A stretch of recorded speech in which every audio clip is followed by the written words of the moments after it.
乡亲啊，即摆即个山洞经济讲长时行，只要有一台餐车，就会当开一间店，阁会当四界拍走，增加着品牌的显光度，也就是讲开细条钱就会当做头家。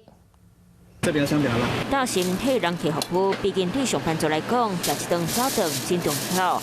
摆摊摆了10几年，不管好风落雨，生意照开。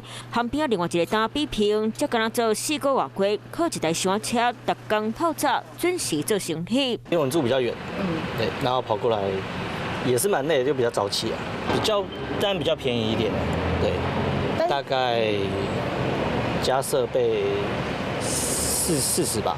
那我这边会稍微短一点。个人功夫真顶，用手恰碰西，唔但伫咧网络顶做生意，嘛有伫咧摆摊。来到少年人上爱惜上宽体质，慢慢做出名声。那像我自己，就是每个月也都会因为出摊的地点和次数不同，营业额就会有差，甚至可以差到6万元以上。市集的收入会大于线上，所以就尽量多出摊。专职摆摊伤辛苦，冇人兼咧做线工，有闲才来摆摊。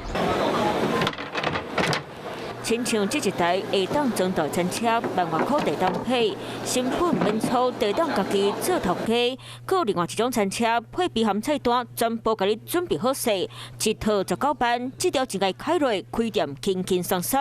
啊，若来看台北东区，敢若店租就要10班，加店内装潢上少嘛要开正8班，成本是增差超过10倍。有的像我们现在目前接到客制的订单，目前都已经排到明年度了。可能大学刚毕业的一个就是社会新鲜人，或是大学正在就职，他们可能在课后的闲暇之余想要摆个摊。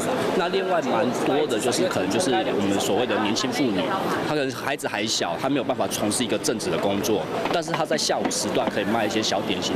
开店创业有风险，餐厅打压价创业成本，嘛有真侪人对兼一开店是兴趣起。 Hello， 我是林仙怡。想要抢先掌握最及时的新闻资讯吗？赶快订阅、按赞、开启小铃铛，锁定华视新闻 YouTube 频道。